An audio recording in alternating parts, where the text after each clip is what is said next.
Assalamualaikum warahmatullahi wabarakatuh. Waalaikumsalam warahmatullahi wabarakatuh. Jumpa lagi pemirsa Sanet TV channel dalam obrolan politik. Saya Cahyo Hindro Atmogo. Kali ini seperti biasa kita punya tamu untuk ngobrol, untuk diskusi. Ada Kang Usep S. Ahyar. Assalamualaikum Kang Usep. Assalamualaikum warahmatullahi wabarakatuh. Ada Pak Sukaryono, Sarjana Hukum. Apa kabar Pak Cak Su? Baik. Alhamdulillah. Ya. Pemirsa sekalian, tempo hari pada episode sebelumnya kita bicara tentang ya ributnya sampai hari ini masih agak riuh-riuh nih. Katanya dengan cawe-cawenya presiden dalam pilpres itu selalu pro dan kontra.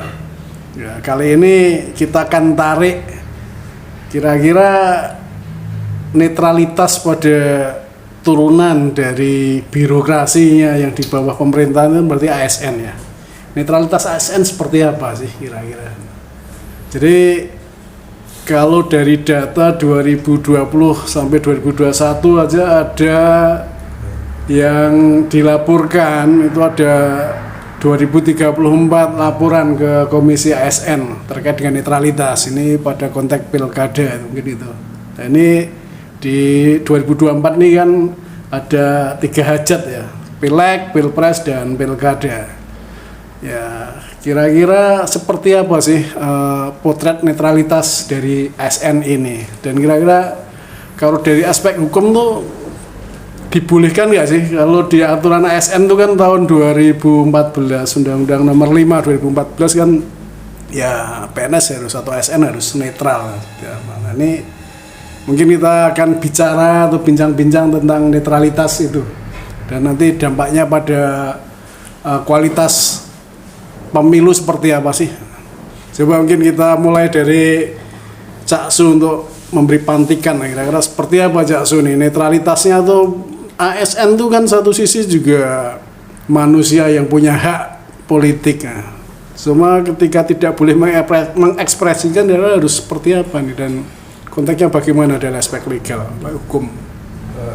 Kalau itu memang udah amanah dari Undang-Undang Nomor 5 tahun 2014 bahwa ASN itu harus ada netralitas. Nah, netralitas itu kayak apa sih gitu kan? Netralitas itu tidak bebas dari kepentingan pihak manapun dan tidak memihak pada siapapun gitu loh. Itu asas-asas netralitas. Nah, tentang apa sih netralitas itu apa aja? Itu banyak yang diterjemahkan dalam peraturan-peraturan ini Menteri Aparatur Negara itu banyak Pak yang berkaitan dengan masalah larangan-larangan berkaitan dengan netralitas itu. Gitu ya. Ya, secara hierarki birokrasi ya, itu kan dari tingkat kementerian sampai tingkat bawah atau mungkin dari tingkat kepala daerah sampai bawah itu kan ada hierarkinya juga. Jadi memang kadang-kadang tuh bisa jadi sering kali juga itu kepentingan tuh kemudian disusupkan atau disisipkan dalam struktural yang ada lewat instruksional itu. Saya nggak berani bicara pada konteks sekarang, tapi kalau pada masa muda saya dulu ketika zaman Orde Baru itu terjadi. Nah, kalau saat ini potretnya seperti apa Kang Usep? Ya, saya kira kita awali dengan pemilu itu adalah hak politik itu semuanya punya, tapi ada pengecualian dengan undang-undang kan.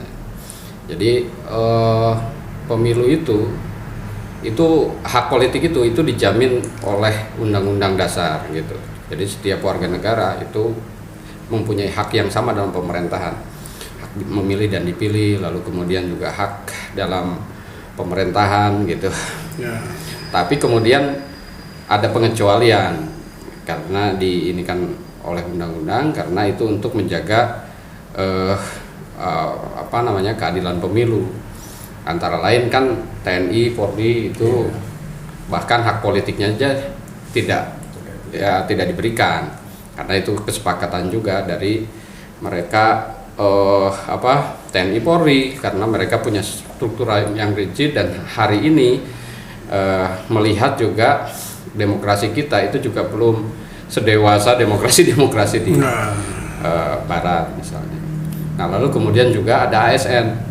ASN itu berbeda dengan Polri, dengan TNI Polri. Dia diberikan hak politiknya, tapi hak politiknya itu dia boleh memilih dan dipilih, tapi asal keluar ya dari ASN, tapi juga dia harus netral. Jadi hak politiknya diberikan oleh Undang-Undang Dasar gitu ya, 28 pasal 28 nomor 2 ayat pasal 28. Tapi kemudian dalam konteks ASN, Undang-Undang Nomor 5 Tahun 2014 itu tentang ASN, itu aparatur sipil negara ya. Aparatur sipil negara itu ada PNS dan P3K. Itu diharuskan netral karena ajas aparatur negara itu pengelolaan atau manajemen negara itu harus berajaskan netralitas. Nah, netralitas itu seperti Cak Su bilang itu, dijelaskan netralitas itu apa? Mereka tidak boleh berpihak dari pengaruh apapun dan tidak boleh memihak kepada kepentingan siapapun. Itu ya. Nah, mengapa mereka itu tidak harus netral gitu?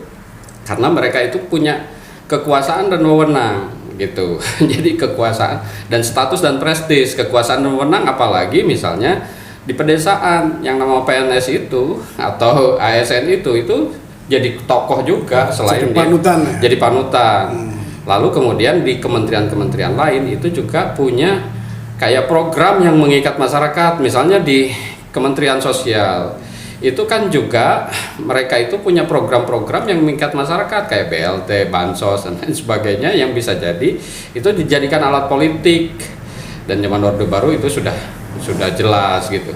Jadi mereka memberikan bantuan yang sesungguhnya itu adalah hak mereka yang diberikan oleh pemerintah, tapi kemudian juga dipakaikan alat politik karena dibungkus itu karena kita tahu menterinya itu adalah orang politik. Makanya kan ini PNS seharusnya diharuskan netral, dan kalau ada yang melakukan itu melanggar. Kalau tadi melanggar undang-undang, lalu kemudian dia sebagai aparatur negara itu harusnya berlaku profesional. Profesional itu antara lain ya harus netral, memperlakukan siapapun tidak berdasarkan kepentingan politik atau tidak berdasarkan kedekatan dan kepentingan apapun. Nah, memang agak berbeda nih kalau para pejabat itu seperti tadi presiden dan lain sebagainya. Itu kan kita melihat bahwa itu ada pelanggaran etik, tapi secara hukum mungkin tidak melanggar. Misalnya mereka berkumpul memakai fasilitas ya di sana, itu secara etik memang tidak pantas karena itu akan mencederai proses demokrasi. Itu secara etik gitu. Tapi ini memang kalau PNS atau ASN ya secara keseluruhan tidak netral, itu melanggar undang-undang, melanggar hukum gitu. Nah, item-itemnya apa? Nah, potretnya memang selama ini kalau yang laporan ke ASN itu memang laporannya macam-macam, tadi ribuan ya. 2019 aja itu pada pilkada itu ada 412, dan potret itu yang diadukan ke sana, dan itu macam-macam Mas. Bentuknya itu ada yang dukungan ngikut kampanye, ada juga yang like and share di media sosial, lalu kemudian berfoto dengan bahkan like and share dan fotonya dianggap pelanggaran. Iya, itu di pilkada terutama karena mereka itu juga sebenarnya ada supply and demand juga sebenarnya. Jadi dari sisi aparat atau incumbent yang mau maju lagi itu berkepentingan untuk mendapatkan suara untuk menang di pilkada berikutnya. Tapi yang di bawah juga kayak ASN itu terutama yang pejabat-pejabat sekda, dinas itu juga berkepentingan untuk naik jabatannya. Jadi sebenarnya ada simbiosis mutualistik gitu. Saya potong Kang Zep, biar sekalian utuh nih. Berarti kan tadi kan ASN sebutkan ASN dan pegawai kontrak negara ya. P3K ya. P3K ya. Berarti kan masuk di sini juga sebenarnya kan BUMN, pegawai BUMN, kepala desa itu juga. Itu diatur bukan di Undang-Undang ASN, bukan di Nomor 5 Tahun 2014. Artinya ini adalah pihak Di atau perangkat Undang-Undang- negara yang harusnya juga pada posisi netral. Ya, di Undang-Undang Pemilu itu Nomor 7 Tahun 2017 ya, itu kayak kepala desa, aparat desa ya. Karena memang itu jabatan-jabatan, posisi-posisi yang memungkinkan untuk atau berpotensi untuk membuat, kalau mereka tidak netral, untuk membuat pemilu itu tidak jurdil gitu, tidak fair gitu. Tidak fair gitu, karena sebagian sudah memihak salah satu calon gitu, yang mereka juga dapat imbalannya gitu.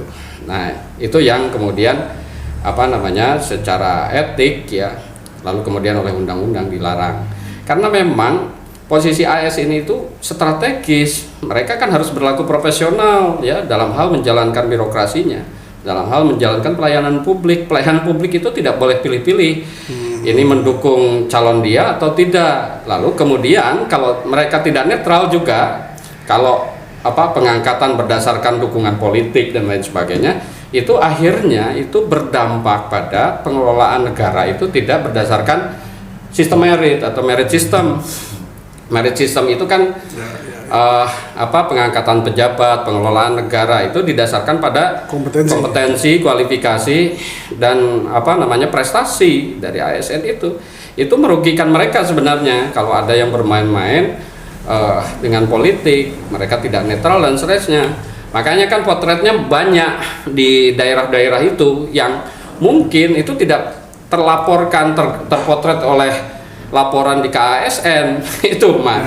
Ya. Jadi misalnya kita suka mendengar gitu, kita juga melihat, menyaksikan di kota inilah kita menyaksikan setelah pilkada misalnya, tiba-tiba ada kepala SD, kepala sekolah SD yang kemudian menjadi kepala dinas gitu, pendidikan. Itu kan sebenarnya secara merit system itu kan aneh gitu. Ya harusnya pengisian jabatan dan lain sebagainya itu berdasarkan merit system itu, sistem merit itu berdasarkan kualifikasi, kompetensi. Akhirnya kan kalau itu dilakukan tidak berdasarkan sistem merit itu, apa yang terjadi? Birokrasi kita itu tidak dijalankan dengan profesional.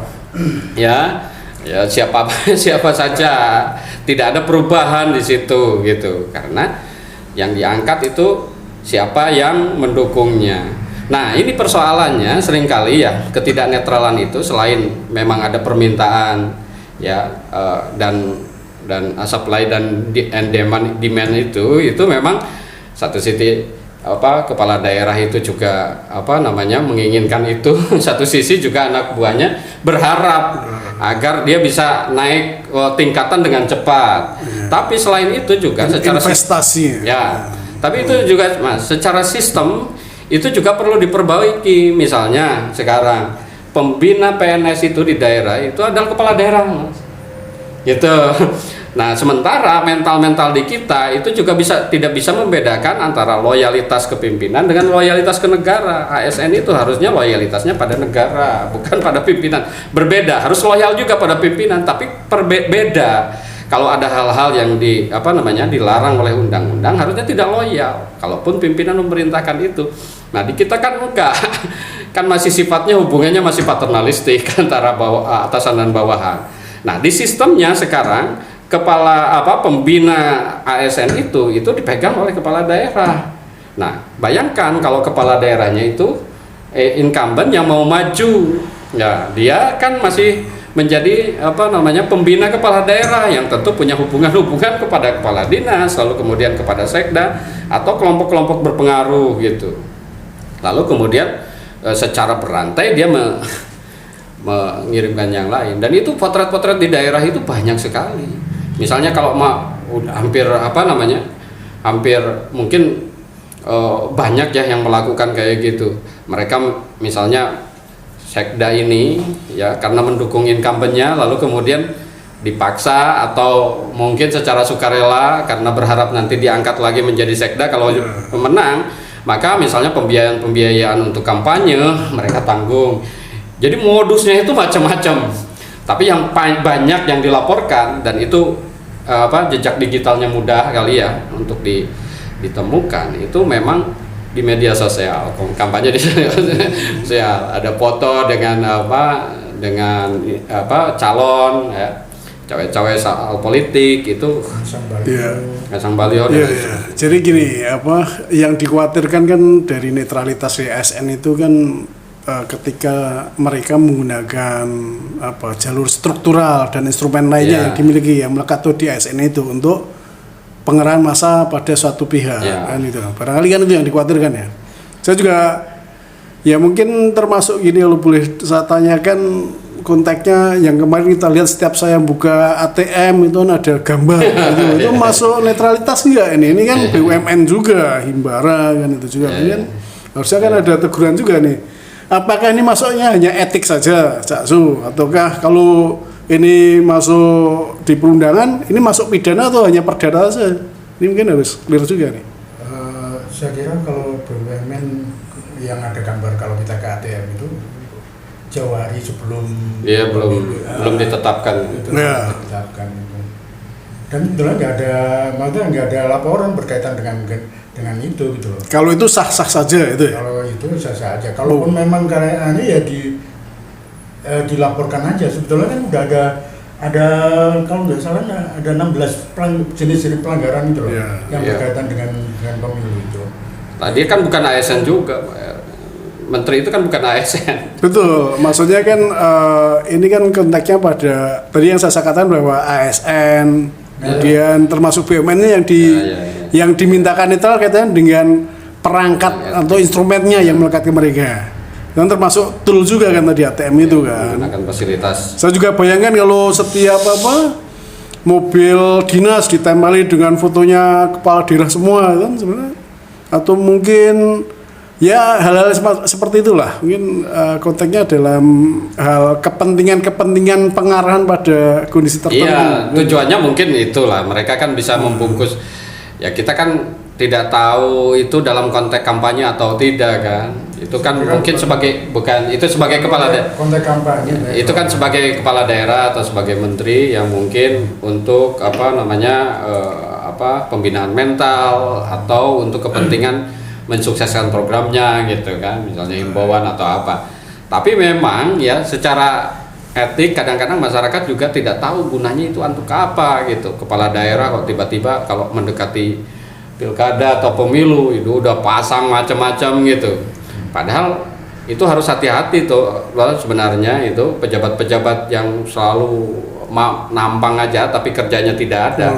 Mending kalau kerjanya dalam realitasnya bagus terus nampang, itu masyarakat tidak nyumpah-nyumpahi. Ini kan kadang-kadang pejabat-pejabat itu tampangnya besar ya pada baliho dan lain sebagainya sebagai kepala daerah, tapi misalnya di pinggir jalan yang jelek dan padahal itu tanggung jawab mereka. Ya kalau menurut saya itu lebih banyaknya justru orang begitu melihat merasakan jalan jelek dan melihat tampang mereka justru misuhi gitu Pak, melaknati gitu daripada mendoakan. Nah bagusnya mungkin dikurangi kalau menurut saya, justru kontraproduktif gitu kalau kebanyakan nampang tapi kerjanya tidak ada. Mending kalau kerjanya banyak lalu kemudian nampang agak mending, banyak orang mendoakan menyanjung, oh iya kepala daerah ini banyak kerjanya. Kalau ini udah jalannya jelek lalu kemudian fasilitasnya jelek, nampang juga yang banyak, yang didapat itu adalah pisuan-pisuan gitu, kemarahan-kemarahan rakyat gitu. Oh ini yang menyebabkan jalan jelek, yang menyebabkan fasilitas jelek itu begitu. Ya udah kalau kayak gitu kan nggak usah dipilih lagi. Kalau dipilih lagi, makanya itu tidak strategis ya. Makanya kadang-kadang masyarakat tidak mengerti itu, Cak. Ini kok dibanyakin gambar-gambar itu apa sih maksudnya? Himbauan-himbauan itu nggak jelas gitu. Karena harus barangkali ya tadi itu kemudahan dari fasilitas atau perangkat yang dimungkinkan. Numpang pada fasilitas negara gitu ya. Ya termasuk juga bagi bingkisan itu harus ada gambarnya dan sebagainya kan memang seperti itu. Karena kayaknya sekarang yang jadi tren ini Kang Musab, bahwa semua orang tuh butuh popularitas dan elektabilitas itu loh. Jadi ini yang saya kira juga perlu dibenahi. Kadang-kadang akhirnya ya kalau boleh dibilang ya munculnya adalah sampah-sampah visual juga kan gitu ya. Iya. Ya kalau saya sih berangkat dari masalah hukum aja. Kalau memang itu nggak sesuai atau melanggar atau kode etik, ya udah dilaporkan aja gitu loh. Ya, pada konteks itu menurut Caksu masuk pelanggaran bukan itu atau boleh dilaporkan tidak? Ya kalau dirasa itu melanggar, ya udah disampaikan aja gitu aja. Gitu. Karena kan kalau bicara hukum kan tidak masalah rasa, tapi masalah bicara fakta. Iya, makanya sekarang itu kan gampang kok tiap kali ada pelanggaran atau apa itu kan kita tinggal viralkan atau apa gitu kan, dari situ kita laporkan di setiap lembaga. Sekarang kan ada komisinya gitu, ya, polisi kan ada Kompolnas, ya, kalau di ASN itu ada ASN. Nah itu aja kita laporkan di situ gitu. Pertanyaannya begini sekarang, jadi ketika sudah ada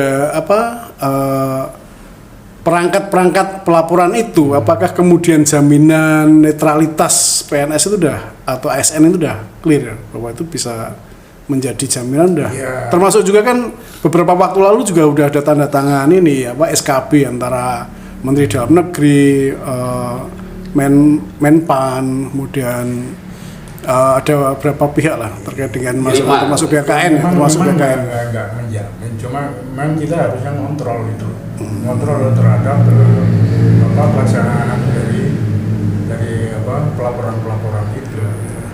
Karena yang dikhawatirkan justru gini, kalau bicara tentang opini secara personal sih mungkin nggak terlalu jadi isu sih.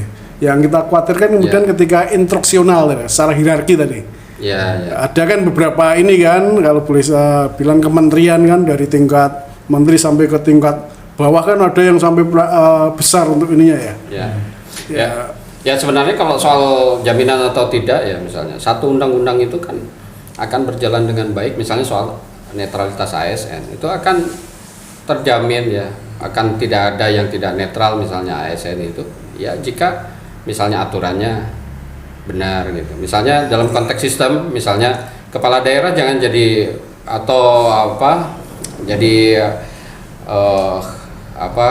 pembina deh gitu ya. Harus diubah tuh, karena itu juga merusak soal netralitas. Nah, jadi aturannya juga menurut saya hal-hal yang sifatnya yang kurang misalnya kurang mendukung itu ya harus dipangkas juga. Sanksi misalnya itu juga harus dijalankan. Nah yang kedua itu juga sebuah aturan itu akan berhasil itu juga kalau ASN itu juga paham, selain paham itu juga ditaati, dilaksanakan. Jadi struktur of law-nya juga harus komitmen untuk jalankan. Iya, kalau mentalitasnya masih seperti ini, tidak berubah ya, budaya birokrasinya masih begini, saya kira ya masih terus saja ada pengangkatan yang berdasarkan KKN dan seterusnya ya, kayak gini-gini akan terus mencari celah walaupun ada KASN ada, itu salah satu upaya, tapi kan persoalannya apakah mereka itu punya komitmen atau tidak. Jadi tidak hanya misalnya yang dilaporkan, saya tidak percaya bahwa semua pelanggaran soal netralitas itu semuanya sudah dilaporkan masuk ke ya, karena kadang-kadang satu sama lainnya juga saling menutupi. Satu juga dianggap mungkin itu kok cuman menghadiri aja dianggap pelanggaran gitu, dianggapnya sesuatu yang bukan pelanggaran yang mengakibatkan berat gitu, pelanggaran berat, padahal itu sebenarnya soal ketidaknetralan ASN itu justru itu berakibat pada integritas ASN satu. Yang kedua itu berakibat pada tidak berjalannya merit system itu. Menurut saya besar ini persoalannya. Jadi kadang-kadang orang-orang yang ada di pemerintahan itu tidak menyadari bahwa itu berakibat fatal terhadap sistem dalam jangka panjang. Melihatnya ya dalam sekejap saja ya, tidak besar kok menerimanya atau keuntungannya, padahal itu sedang merusak pada tatanan, pada sistem yang sedang berlaku. Itu ya, soal integritas, soal merit system itu tadi yang sangat penting pada profesionalitas birokrasi. Birokrat itu sebagai pelayan publik harus profesional, kalau tidak kan rusak negara ini ya, malpraktek semua gitu loh dalam hal pelayanan publik. Nah yang ketiga itu menurut saya memang budaya masyarakat. Masyarakatnya juga harus aware tentang ini, bahwa ini adalah pelanggaran yang berakibat fatal terhadap sistem kita. Makanya misalnya kalau melihat itu ya laporkan segala macam. Tapi kan kadang-kadang kita itu kan masyarakatnya juga permisif tentang itu. Tuh, kita maklumi lah. Udahlah. Rasanya seperti apa. Iya, terus ropopo, padahal itu mungkin fatal juga. Paling kalau ini apa? Jadi semua komponen itu menurut saya harus diperbaiki, dari mulai content of law-nya, struktur of law-nya, dan kultur of law-nya gitu. Jadi satu aturan itu akan berjalan dengan baik kalau komponen-komponen itu, dimensi-dimensi kebijakan itu diperbaiki ya bersama-sama. Kalau salah satu saja tidak bisa, saya kira ya tidak akan berjalan dengan baik. Tapi ini salah satu upaya, saya kira ada KASN, saya kira ada aturan-aturan, ada undang-undang. Ini salah satu upaya untuk menuju ke arah yang lebih baik gitu. Tuh, jadi kembali ke pokok masalah tadi. Intinya bahwa ya netralitas ASN termasuk BUMN di sini menjadi suatu yang berkontribusi pada kualitas demokrasi di negara ini. Makanya dan kualitas pada pelayanan publik juga, Pak. Itu bagian dari eksesnya kan pada kualitas pelayanan publik itu. Dan ini penggunaan birokrasi, terutama birokrasi, fasilitas negara dan hierarki yang sifatnya instruksional itu harusnya benar-benar diawasi oleh masyarakat dan dikurangi, karena itu pernah terjadi pada masa dulu ketika diinstruksikan ASN itu semuanya harus milih satu partai apa, itu kan udah ada jelas instruksinya. Ketika dia tidak pilih itu maka dia ya akan terancam gitu. Nah, ini jangan sampai hal itu terjadi lagi, makanya netralitas ASN tadi harus terus kita ingatkan, kita dorong, dan ya ujung-ujungnya masyarakat harus lebih dewasa. Kita harus tetap mewujudkan demokrasi yang lebih waras, akal sehat ya. Jadi pada akhirnya kita akan membangun demokrasi yang fair. Seperti itu ya, Kang Usep ya? Kasu ya? Barangkali itu demikian pemirsa obrolan kita kali ini terkait dengan netralitas ASN. Terima kasih untuk perhatian kawan-kawan pemirsa semua. Kita berjumpa pada episode berikutnya. Assalamualaikum warahmatullahi wabarakatuh. Waalaikumsalam warahmatullahi wabarakatuh. Sponsornya diseruput.